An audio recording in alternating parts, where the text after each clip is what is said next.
Hello universe and maayong adlaw sa tanan. I just wanna share to you guys our experience during the conduct of our 2-day tupad monitoring in the municipality of La Paz, Agusan del Sur. So it's on our second day na I decided to record our activity for memories and try na lang po vlog. Vlogger. By the way, nauman na siya ang amuang gistayhan ang Faith Center sa La Paz, Agusan del Sur.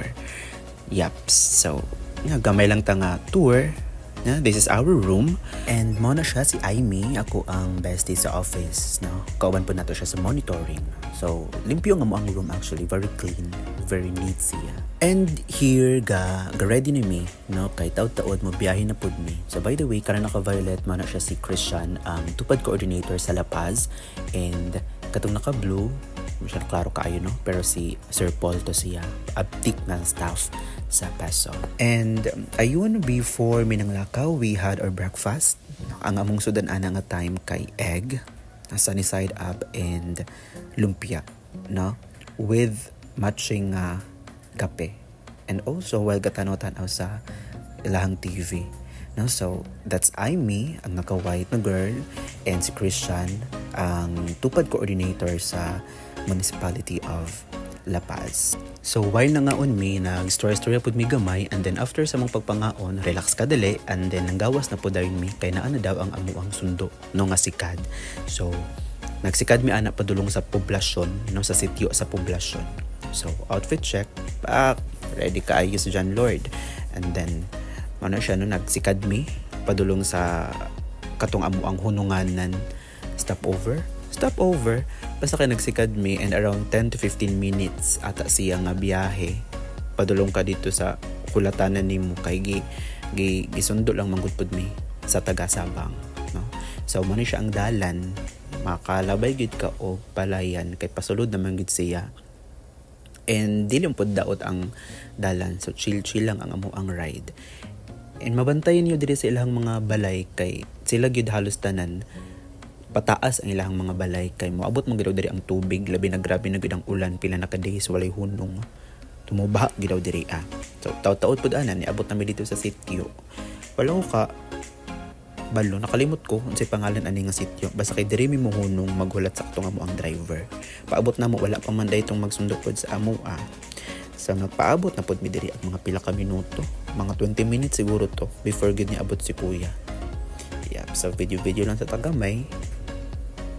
With Aimee. Pretty Aimee. So, mo ni siya ang view nga atuang makita pag abot nato diri sa sitio. So, paabot pa may ani kang kuya, gatambay mi sa payag na si Christian, si Aimee, si Sir Paul, og si Hannah, And kanang naghunong nga pump boat mo naman din na siya nga mo ang sundo. So, ninaog na pud mi ana kay manglarga na kuno. So, taud-taud pa may nakalarga kay naglisod mi unsaon pag sakay unsay plaster dapat namo para dili daw may matuwang, kay first time man lagi. So mga natagaw gyud, natagaw si Aimee, si John Lord, si Christian. Pero chill raman kay nga nakasakay si Christian ug si Aimee, naguna-una pa, So ako na ang isakay na taud-taud pa gud pud ko naka-plaster ana kay medyo basa ang akong gilingkuran.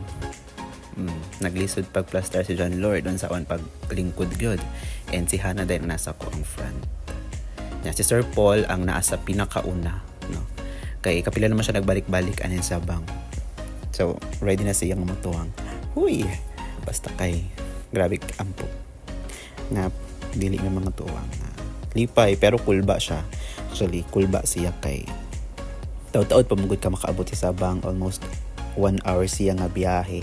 So huna-hunaon nimo almost 1 hour ka naa sa dako nga suba, and dili biya dako kayo nga mo ang pambot nga gisakyan. So pag naami ka sugat na ibalod, medyo kulba gid siya, and ma-feel gid nimo nga galihok ang tawag ani sakyanan namo. So asamuan nga kanang wala na anad first time lagi, makulba-kulbaan gid ka, So taud-taud pag gid mi nakalarga, and A mo na kayo bisag nakulbaan na yan. Siya nindot siyang experience good, pero mamurag maklaro sa naong ni John Lord nga murag na naniid yun unsa probably nga mahitabo.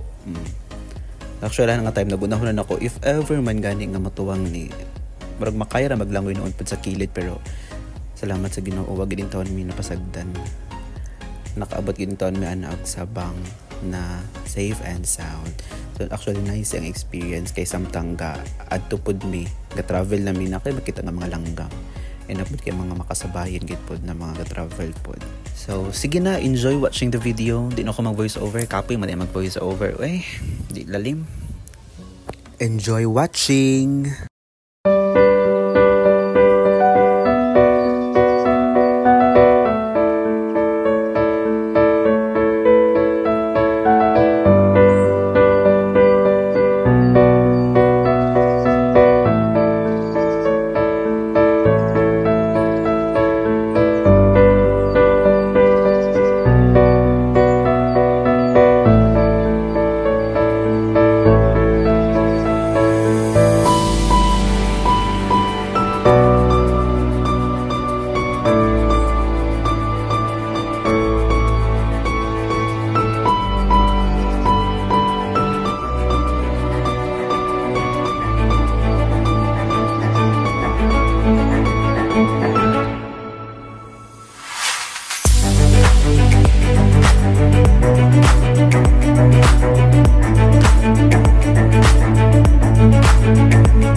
And finally nakaabot na gid mi og Sabang Adgawan. Mga 45 minutes gid pud siya nga pag-travel. So medyo sakit gid ang likod kay wala may kasandigan ug ang lubot pod. Pero nindot kay siya experience as in like lingaw magtanaw-tanaw sa kilid. May makita kag crocodile pero wala mo kay nakita na crocodile pa eh. Na so nang naog na mi ana nga time. Si Aimee aptikay na kanaog sa kilid, dapat sa front ka mo agi siya sa kilid gyud. So si Christian naman ang gabian si Christian. Hala na si Christian diha. Una-una na mignaog. Pero basig matuwang. Hala. No? So ayan. Niuna na mi og saka. Kay init pod kaayo eh. Sakit kay sa panit ang kainit yun. May gani kinay atop ang amuang gisakyan. So medyo dira kayo siya sakit. No? So mo ni siya mo ang naabtan. No? As you can see. Pataas gid ang ilahang mga ano diri mga balay, ilahang mga payag. Kay ang anak gid kataas ang tubig nga moabot basta kay magbaha sa ilaha. Ning saka po dayon mi sa ilahang barangay office. Mo ni ilahang karaan nga barangay office kay sa kilid ana na may ginabuhat gud na bag-o nila na office. So diha sa mi naghunong kadali na nagstorya mi ni kapitan and ilang mga balay bitaw diri ano kay naay mga drum kay og motaas na ang tubig numulutaw ra pod na ilahang balay and dili na siya maanod kay nakahikot man and maplaster pod na siya balik once mo hubas na ang tubig.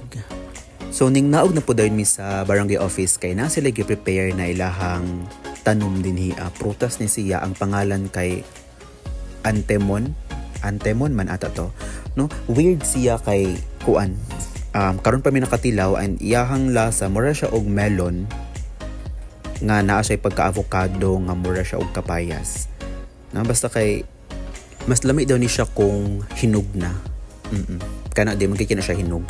So after snacks, gigather na ni Christian ang iyahang mga beneficiaries, no, para mag updates sa kung hunahuman ba sila sa ilang trabaho or kung wala pa, and mga important reminders, no, kung ano sa ilang payout and ilang mga lockings na kinahanglan pa nila dalon during payout. So kami diri sa likod naminaw lang kang Christian, no, while si Sir Paul nagsigig kaon sa ilang antemon. Ganahan kay siya ani nga prutas kay lamian gid daw siya, no. Marami diri mga judge pak ay me para mag-judge sa event. And after ana no, nag-prepare man day si Lakap og binaga. Nagsuba sila og isda and nagluto sila og adobo. So aside sa amo ang gidala na pagkaon sa amo ang lunch, na dungagan pa mi og sudan. So nangaon sa mi og paniud to before gid mi nag-uli pabalik sa poblasyon. Nag-story lang mi during lunch pero nahurot ba gid ni Christian og ni Sir Paul ang gi-prepare nung katong sinugba nga isda. Dami magigpit siya kay fresh and tambok ba, no? So before mi nanguli, we bid farewell sa mga beneficiaries and hoping na makabalik mi pohon for another opportunity nga makatabang na pod sa ilang community.